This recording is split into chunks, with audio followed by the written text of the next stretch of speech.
We got Lucien Smith joining us in the Element Well studio. Appreciate you coming in, my friend. Good to see you. Hey, good to see you too, Gerard. Absolutely.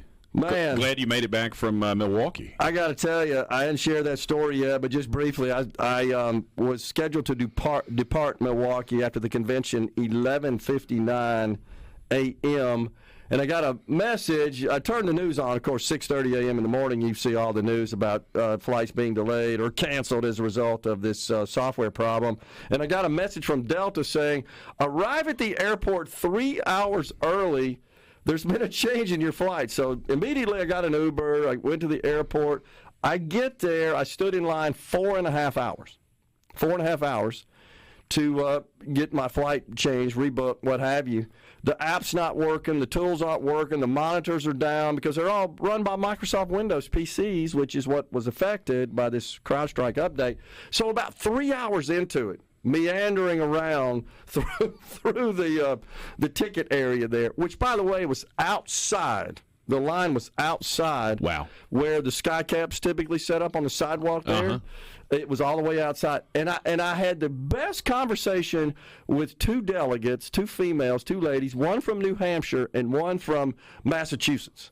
And that was just fascinating. You know, our world's different than theirs, but we're there together on the same party, supporting the same candidate and so forth. And that was enjoyable. But 3 hours into it, a Delta agent is walking around the line saying, hey, look, folks, no flights are going out of here today. The earliest we can get you out is Monday. Ooh. But you still got to stand in line to get on a Monday flight, right? So about 30 minutes later, I get an update saying, we've rebooked you on today, on Friday.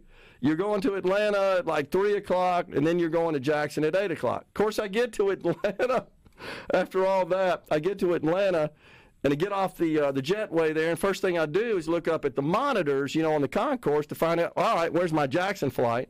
Because the app's not updating. You can't figure out where you're supposed to go in the giant Atlanta airport. Well, those monitors, those big screens are all powered by PCs behind them, Windows-based PCs. So half of them were working and half of them were not. It just so turns out the first letter in the alphabet where they began working, because it's in alphabetical order, was an M.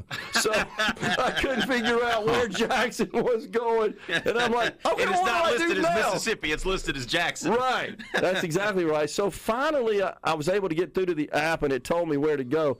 I hauled to that gate. I don't know why I was hauling. I was hauling because I had to go get a seat assignment, and I was worried about that. You could only do that at the gate.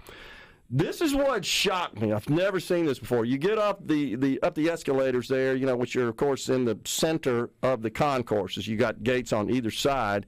And, you know, on each concourse, there's also a ticket counter for folks that need to make changes and so forth.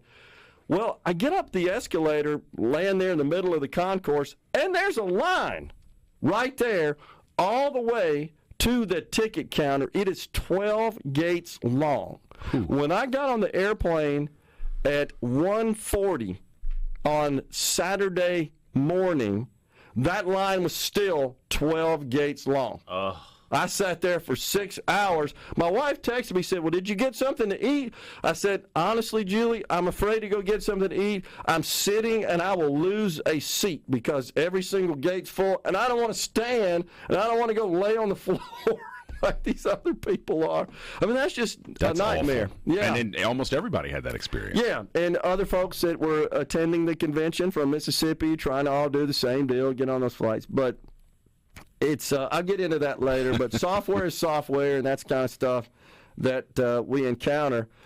Lucien, can you ever remember so much happening in our world of politics in this compressed period of time? Over 8 days. I mean, this has been a whole year. It doesn't feel like the assassination attempt happened less than 2 weeks ago. I mean, it happened barely a week and a half ago. I'll tell you, on Sunday, just another funny story, and then we can get in the meat of it. I wanted to watch the end of the British Open, and the British Open ran a little quicker, and my church ran a little longer, and I figured out I wasn't going to be able to make it home in time, so I turned my phone off at noon yesterday, leaving the church, and told everybody, don't look at your phones. We're going to go home. We're going to watch the last hour and a half of this, and we'll turn it back on. During about 30 minutes after I turned my phone off is when Biden or whatever staffer sent that tweet tweeted that he was no longer running for president. So it proved to be a pretty eventful time to have shut that thing off. So I enjoyed the end of the British Open, but it was when we came back to real life, there's a lot that had gone on. Well, I happened to be playing golf when the thing broke, and of course, because of hosting the show here, I subscribe to a number of media outlets, and I've got many of them turned on to send notifications. And it's just one after another. And in the last 24 hours, I can't even begin to count the number of articles I've read. I'm not sure, Lucien, Will, I've ever seen a story that has gotten so much coverage. I mean, there's not a media outlet out there, right? From the local level all the way up to the national, global level that hasn't published a story on this historic event of Joe Biden stepping down. Well, and that was the adjective I was going to use. Historic, as you know, is one of those adjectives that gets thrown. It's like breaking news. Breaking news. Yeah. New barbecue shop opens in Madison. You get sick of it. This is historic. This is history. I mean, this is one of those things that when my kids are reading history books, this is going to be something they're going to read about, because the last time we had a convention where it wasn't 100% set in advance, and I get the sense on the Democratic side it's pretty well set in advance, I think was 1976. I mean, this has not happened the way that it's going to happen. It's not happened this way ever. So this really is a historic period of time that's going on. No doubt about it. It just coming on the heels, of course, of the RNC, which came on the heels of the assassination attempt. That's right. I just can't imagine that in the history of our country we've had such notable, at that scale, events occurring in a compressed period of time. Yeah, I was with some good friends yesterday, and somebody said, can you believe what the last month has been like? And somebody said, the last month, the assassination attempt was 8 days ago. 8 days ago. It's crazy what's going on. So, depending on your point of view, I guess, the good news, bad news that you could, frame this with, is that each successive event sort of takes the wind out of the sails of the prior. Because now all the media's talking about is Joe Biden stepping down. The RNC, that's like a distant memory. Absolutely. And of course, the assassination attempt, other than the hearings we're going to have on the Hill to sort of keep the story alive, but it's like now we're all focused on, okay, Biden's not going to be the nominee, and that's absurd. In a normal environment, you'd be talking about an assassination attempt for a month. Exactly. It would black out everything else, especially with the hearings that are going on right now. No question about it. We got Lucien Smith, former chairman of the Mississippi GOP, with insightful analysis on all the news. We're coming right back in the element with Lucien Smith, former chairman of the Mississippi GOP. No stranger to he is this notion of a potentially raucous, shall we say, convention. Usually it's on our side. Yeah, true. That, right? True. I mean, there was talk, and this is one thing people forget if you really get in the weeds, and you know this. Technically, the nominee is not chosen by the voters. That's the right. nominee is chosen by the delegates at convention.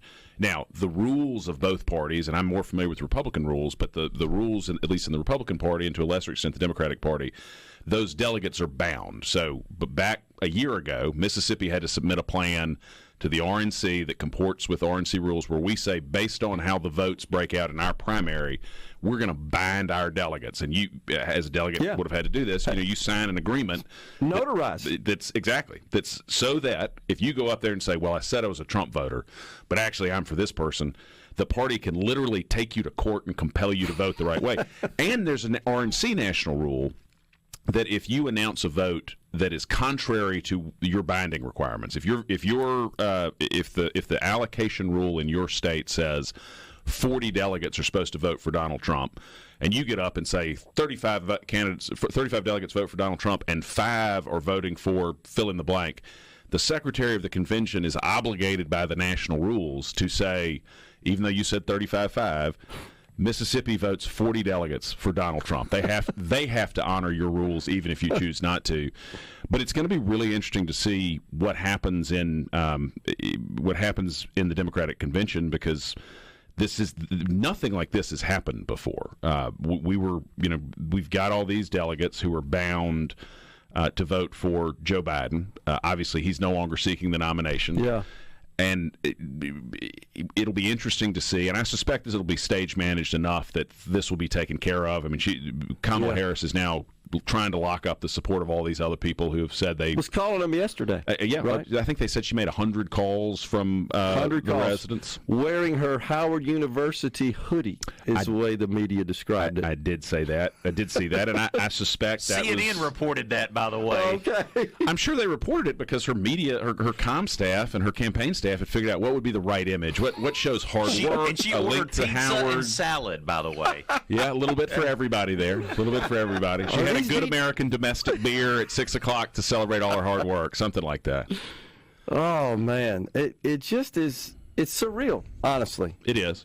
And I'll tell you this, Gerard, there's so much, and I think you do a good job of not doing this. I like to think I do a good job of not doing this. There is so much performative anger in cable news in particular, sometimes in talk. I think it comes more from the left than the right, but that's my bias. But I'm legitimately angry, and I think most people should be. I mean, it is clear that hundreds, if not thousands of people in Washington have known for years that Joe Biden was in a state of cognitive decline. There must, therefore, be many, many members of the media who've known the guy is in a state of cognitive decline. And when people said, maybe the guy's not all there, we were told by the entire national media establishment that this was just some sort of a hoax. That this was, there are hundreds, if not thousands, of articles that were written where the headline was essentially, don't believe your lying eyes. That the conservatives' new misinformation is to lie to you about Joe Biden, to post misleading videos. Now we found out, once his poll numbers started going down after the debate, which was less than a month ago, even though it feels like it was about 6 months ago, after his poll numbers started tanking, suddenly you had all these people who were there, who previously were supportive of him, who said, actually, I've had real concerns about his cognitive situation. Right. If that doesn't make you angry, something's wrong with you. It ought to make everybody on either side of the aisle absolutely furious. Right. Lucien, the left, the Democrats in this country, like to describe those of us who believe in the capitalistic system where there are no limits to what can be achieved as greed. Yep. I get so tired of that term being applied just to that endeavor. Oh, you endeavor to enrich yourself by providing societal value? Well, that's greedy. Right. This is greed. It is. You're absolutely right. This is greed on full display right here. And it's all because of the addiction to power. That's right. And the deep contempt they hold for Donald Trump. Yeah. And so in a greedy fashion, greed driving their refusal to acknowledge and accept reality that this guy really wasn't fit for the office he's in. He's certainly not fit for another 4 years. Well, and we've been lectured to. We've been lectured to, and we're going to continue to be lectured to over the course of the next 100-some-odd days until the election, that democracy is on the ballot. Yeah. That democracy is on the ballot. But now we discover that the country is essentially being run by a bunch of unelected, I would guess mostly 20-something, probably some 30-somethings, young staffers. And what it reminds me of, and you've seen this in a bunch of different cases, is this kind of thing that you've seen happen in the Senate with older senators. You saw it with Dianne Feinstein very, very recently, where it took a handful of her Democratic colleagues coming out starting to put pressure on her. You saw it with Strom Thurmond back when he was in the Senate. You've seen it with other senators, where you essentially have these young, unelected staffers who walk this person into a room, tell them which way to vote, and take them back more or less to take a nap. And you hear they have good times and bad times. That's deeply problematic when you're talking about the legislature. But senators, outside of a handful who are entitled to security briefings, I think there are 5 of them who may get 3 o'clock in the morning calls when the U.S. takes a military action. The President of the United States is on call 24 hours a day. If we've got to make a decision, if China invades Taiwan, the President of the United States is going to be the sole person who makes the decision about whether there's American military action in the middle of the night when this thing happens. And what we found out is that for some period of time, don't know if it's 2 months, 6 months, the entire time he's been in the White House, there has been some unelected person, somebody whose name you may not even know and certainly can't vote against or vote for, who's been making these choices for you. And they're saber rattling right now is China. That's right. Around Taiwan. And gosh, you had that concern when, a few weeks ago they said, well, after the debate performance, we're going to cut down on his schedule because he needs more rest or something like that. It's a 7/24, 365 gig. If you can't do it, don't sign up for it. 100%. That's right. 100%. That's right. And I think we've actually had this conversation. If I had somebody who worked with me who talked the way he did in public, we would make sure they were no longer in public-facing roles. We would, we'd be nice, we'd be polite. I don't work with anybody who can launch a thermonuclear war today. Right. But the President of the United States is capable of doing that. So I just, it's infuriating, and people truly ought to be angry. It is a shame, and it speaks to how divided we are as a country. If something like this had happened 40 years ago, I think you'd have everybody in the country out there demanding that you had comprehensive investigations. And I know people are going to say, well, Ronald Reagan had dementia issues towards the end of his second term. But this, to me, seems to be very different. This seems to be a very different situation than what we dealt with late in the Reagan administration. You could argue from a legal perspective that the vice president abdicated her duties of office, her responsibility, by covering for him and not saying, hey, look, guys, I'm around this because her description of him in private, he's just so astute and he's so alert and he's the smartest guy in the room, and when we travel abroad and we're meeting with world leaders, he's just so respected and has command of the issues. That wasn't the case. It's a cover-up.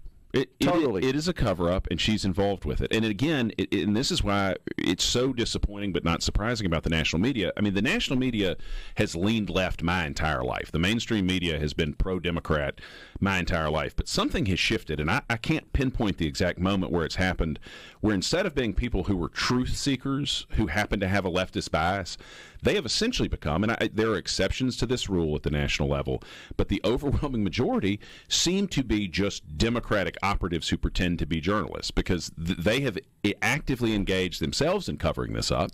And it is needless to say, if things were reversed, and I know people get sick of hearing us say, oh, woe are us, the Republicans, but if we found out that Donald Trump didn't know where he was on a regular basis to the point that it concerned other people, you would have wall-to-wall media coverage every time you turned it off about this absolute scandal. You would have a January 6th style commission that was set up to research it. And I think that ought to happen. There ought to be a select committee that does deep dives. Every single senior White House staffer ought to be under oath. They ought to be in front of that committee. They ought to be talking in a public and in a classified briefing. We need to know what kind of decisions have been made over the course of the last 4 years by somebody who was totally unelected and the president was totally unaware of it. Maybe none. Maybe we'll find out that during that 4 to 6 window when he was totally cognitively working well, that when those decisions get made. But I'm not convinced that's what we're going to find out, and I think people ought to be livid about it. What didn't the president know, and when didn't he know it? 100%. I mean, has he seen the tweet? Right. Well, when very recently, you remember he forgot the name of the black man who's his defense secretary. Crazy. I mean, it seems like given your first responsibility is to secure the nation, the person of all in the cabinet you would have embedded in your head would be your Secretary of Defense. Yeah, it's not like he forgot the commissioner of the FDA, which he shouldn't forget either. But the Secretary of Defense, that's one of the big ones. We're coming right back in the Element Well studio with Lucien Smith. Stay with us. Back in the Element Well studio, we got Lucien Smith, former chairman of the Mississippi GOP. The convention. I was privileged to be a delegate representing the great state of Mississippi, attending. And the first one I've been to, and what I heard, the resounding message, Lucien, was that we've never seen this much unity in the party at a convention. I mean, it was electric every single night. And I was there Monday, and we had business session earlier in the day with a roll call. Right. And that was fun. That was cool. The Governor, Tate Reeves, of course, made our announcement, did an excellent job in that respect. And the rumors started flying. The president's coming tonight, President Trump. But we didn't know. But I was there, and it was kind of late, and it had been a very, very long day. So, and no serious business occurring that night, so it wasn't quite as packed as it was the next few nights, next 3 nights. But I got to tell you, about an hour and a half prior to President Trump's arrival, you started to see the media and the Secret Service congregating around our section where we were seated.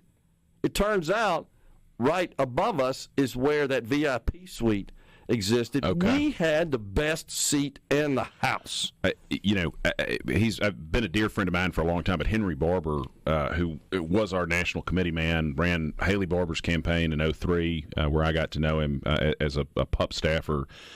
We don't appreciate sometimes just how much value having had Henry as our national committee man has been, because he's so well respected and so connected with the national party that Mississippi has benefited mightily at party events and in many other ways too, but specifically at convention. We've been much better off because Henry was able to use his connections to have us in great seats and in a great position. And that's a minor thing. But to your point, some of us who are longtime party people have gone to state a national convention for years, sometimes as staffers, sometimes as members of the delegation. But for so many delegates, this is going to be a once-in-a-lifetime thing. It's not cheap going to a convention. You got to pay all your own costs. That's right. And you want to have it be the best possible experience. And we are fortunate that the people who've been lucky enough to be delegates have gotten to stay in the hotels sometimes where you could walk to the convention site, as opposed to the folks who are outside the security perimeter may have 60-plus minutes, 90 minutes to get from their hotel over there. So that doesn't surprise me that we got great seats, and a big part of that has to do with Henry Barber's role in the National Committee. No doubt about it. It was fantastic. And so I will tell you, the first night when the president appeared, and so what happened was we're sitting in our seats, and the band's playing kind of in between speeches, right? And all of a sudden on the big Jumbotron, there's video, live video, and it's Trump and his entourage, and you could tell they're like in a hall, in a corridor leading into FISERV. Huh. And the expectation at that point is, oh, I get it now. This is where he's going to be. That's why the security and the security's here. And so he comes in, and the place is going crazy, right? Well, I'm on my seat. I'm standing up wearing a suit in my seat so that I could get good video and images. I'm not 40 feet away from him, which was just fantastic. Now, I tried that the next night, and the Secret Service came and made me sit down. Well, I tried, though. But wait, that's I'm so convention. Privileged. Oh, go ahead, Gerard. I was just going to say I'm so privileged to have that experience. I mean, historic for sure. Is. It's a very, very cool experience going to those, and it's great that we were that close to it as a party. And that's the thing he's changed. The historic convention was that the president didn't show up to the national convention until the night he was actually inaugurated. He stayed away. Sometimes he stayed out of the city. Sometimes he was in the city but not there. I think Bush maybe had a video that he posted on the night that that Laura spoke, but other than that, they stayed away, and that's been something he's changed. It's one of the things that's sometimes great, sometimes not great about President Trump is he doesn't necessarily do what people tell him have always been done, and we need more of that in Washington, and that's just a small example of him taking something that once was just sort of understood. The presidential nominee doesn't show up on Monday, and he goes, well, why not? Yeah, exactly. Shows up and does it. Yeah, I mean, you know what they say about tradition, right? Tradition is tradition is tradition. I mean, it doesn't mean anything. I think he rose to the level he is because he is an outsider. He is a disruptor. 100%. I mean, people wanted something other than the status quo. That's right. If Donald Trump acted like a conventional political candidate, nobody would know who he was. That he'd never been heard of before. Well, it was an incredibly awesome experience for which I will always be grateful. To those who selected me to be a delegate. It's such an honor to represent the great state of Mississippi. And all our delegates were fantastic. I'm proud of our state and the way we stood out and got to meet so many great people from the other states as well. It's a fantastic experience. It really is a wonderful experience. It's unbelievable. If you can hang around, we'll keep on talking. Absolutely. We got Lucien Smith, former chairman of the Mississippi GOP. On the C Spire text line, Johnny in West Point says, when Biden finds out that he's not running, he's going to be upset. I think that's a legitimate point. I mean, I don't think that this was some sort of, it certainly was a coup in a sense. I don't think Biden legitimately didn't know about it. But this is massive. I mean, people still talk about when Lyndon Johnson unexpectedly announced that he wouldn't seek or accept the nomination of the Democratic Party. I don't know, and maybe somebody can hit us up on the C Spire text line if I'm wrong, but I don't know that it has ever happened that we've gotten to the point where we had effectively selected a nominee and all of a sudden the nominee at the 11th hour for president backed out. That's a huge thing. Nixon addressed the nation when he announced that he was resigning the presidency. Right. Johnson announced to the nation when he would no longer seek the nomination. Now we have the presumptive nominee, who is the sitting president of the United States, who is no longer going to accept the nomination that he has campaigned for 12 months to receive and is supposed to be on the ballot in a little over 100 days to seek the office of the presidency for 4 years. He's made what is a monumental decision to step down as his party's nominee and not accept the nomination from the delegates at convention. That's an Oval Office moment. That's a we should explain, or I should explain as president to the people of the United States why this is happening and why I think it's the right decision. And instead we get this anodyne letter that still doesn't exactly explain why he's doing it, other than he's decided it's bad for the country, with a signature at the end. And again, I'm not suggesting this is the case, but 20 years ago I used to run the auto pen for Haley Barbour. One of my jobs was to I had the key, and when we had to send a letter, there was a machine, as there are, or at least used to be. Maybe the technology is good enough now they don't do this, but there was literally a machine that signed signatures on sort of form, thank you for your correspondence. We're going to have somebody reach out to you to help deal with the issue you're having with the state agency. Signed, yours sincerely, Governor Barbour, and a machine would sign the signature. I don't think this is what happened. Yeah. But from just an authentication standpoint, all that would have taken would be somebody who had access to whatever the modern equivalent of the auto pen is for Joe Biden to type that letter up, hit a button, and have the Twitter password. I mean, I think the American people deserve, and I know he says later this week I'm going to address you, but people deserve right now for him to come out and say, this is why I didn't do it. I mean, this is why I'm making this choice, because he's been campaigning for it. He did have, it wasn't a serious primary opponent. I can't even remember the guy's name at this point. He was a member of Congress. Dean Phillips. Yep. But Dean Phillips apparently was present in October of 21, which is the last time, according to the Wall Street Journal, that Joe Biden addressed House Democrats on a matter of policy. He was so incoherent in October of 21. Now, just for those keeping score at home, October of 21 would still be his first year in office. It would be, he had been inaugurated in January of 21. 9 months later, he goes to speak to House Democrats. He's so incoherent that he left. Nancy Pelosi made the decision. Nancy Pelosi then got up and explained to them what Joe Biden meant to say just before he left. He was so incoherent that Dean Phillips then loses confidence in him, which I think is the reason Phillips ran against him. But Biden had a primary opponent. He ran a campaign during which he said, I want to be the Democratic nominee for president. Over the course of the last 3 weeks, he's been saying over and over and over again, I'm the nominee for president. I'm staying in. Now he's decided, after saying that repeatedly on social media, in interviews, he called into Morning Joe, etc. He has been very public about it. He's made the decision not to do it. He owes the American people a public explanation of why he's doing it. That is, again, the Democrats love to talk about how Donald Trump crushes the norms of democracy. The duly elected nominee of the Democratic Party has decided 3 weeks before their convention he's not going to do it. He owes it to us. It's a norm of democracy for him to come out and explain it. And frankly, he probably ought to address the media, but at the very least, we deserve an address from the president explaining why he's not seeking the nomination. I wonder if this is potentially because of his illness, because there are reports that he's coughing frequently. I mean, he's got the kind of what COVID has evolved into, and it affects everybody a little different. Now they don't even test you. Oh, yeah, you probably got COVID. Do I need to come in and test? Nah. Right. I mean, that's pretty much the way the medical world is behaving as far as that is concerned. But in his case, his voice already weak. It's probably been weakened if he's got, serious sinus infection. I wonder if that's the reason he's not doing any public facing events. But I agree with you. He needs to do something. Well, so let's assume that's the case, and that's a very fair position there. Maybe that's the case. Then other people who are close to Biden ought to be publicly facing. I agree. His wife should come out and say, it makes the president very sad he's unable to do this at present because of his illness. Yeah. He's unable to speak to the media, but but he will as soon as he's able to, or a campaign chairman, someone who at least can represent with credibility. They have gone in and seen the man, and he signed that letter. Again, I'm not trying to stir up a conspiracy theory. Shouldn't we have photos at a minimum of him sitting at a desk signing the letter? Right. He's fit to do that. I'm not trying to stir up some conspiracy theory. Yeah, sure. I think he did make this choice, but it is strange to me that we're not having the normal visual and audio exemplars that would let you know this is real and give just some comfort that things are going on in the right regular way. So here's something to that point.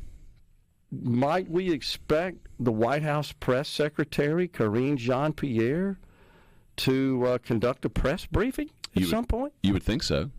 And what's that look like? And answer some questions. But I don't know that she can, because it sounds like from the press reports at least, it sounds like he is holed up with such a tiny little group that is almost exclusively family and very close advisors. In Delaware. Mm-hmm. He's at his beach house in Rehoboth, as I understand it. That I don't know that she can answer these questions, because I think the honest answer is I don't know. I hadn't heard about. I mean, I hadn't talked to him. I read it on Twitter like y'all did. And you don't want to be the staffer, especially not a press secretary, who goes out and says, I have no idea. He's not running the country. He's up in a sickbed in Rehoboth. But actually, that's how we've been running the country for the last 4 years. The staff just does it. But again, that's not an answer the press secretary can come out and get. Now it's being reported that Harris is headed to Delaware to meet with Biden. That's just hot off the press here. So something else that crossed my mind, Lucien, get your take on this. I wonder if the proverbial straw that broke the camel's back was when the donors started saying, we're buttoning up the wallet here. And that, so you could get all these members of Congress, I think at last count, it was 35 between the Senate and the House that had essentially requested, if you will, that the president withdraw. But when the donors shut the wallets up, I just wonder if that wasn't the signal to the president, without money I can't win without these donors. I think that's part of it, but I think the other thing, and there's been some reporting on this, my sense is Nancy Pelosi was a major driving factor behind this. I think the Democrats are very concerned about down ticket and the effect that he's going to have, and I think it was made clear to him, I don't know how it was communicated, that she could do this, and I think this was a quote that was reported, that she said she could do this the easy way or the hard way, and you started to see these close allies of his come out and make these statements, and I think what probably became clear to them was he was going to get embarrassed over and over and over again. Yeah.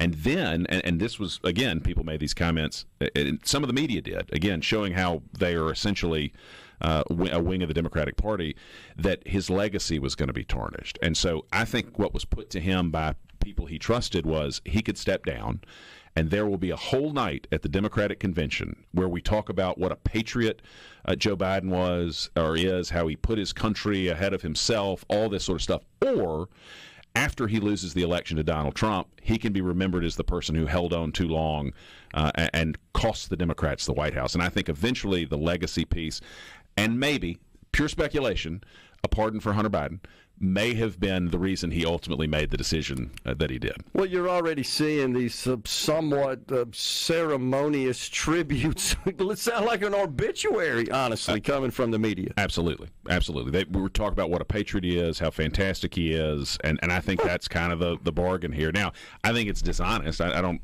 he's certainly served 52 years, seems to have enriched himself a little bit during that period, maybe through a family network of corruption. But no, he's going to be remembered as this great public servant, because that's what the bargain was. Man, oh man. Noticeably missing from the list of endorsements are Barack Obama, right? Jeffries in the House, the leader in the House, minority leader, and then Chuck Schumer, leader of the Senate. And the Obamas, of course, issued a statement that they expect, Barack Obama, that leaders of our party will be able to create a process from which an outstanding nominee emerges. I think the Obamas know she's going to lose in November, and they don't want to own it. I agree. Lucien, appreciate you coming in, man. Always great. Hey, thanks, Gerard.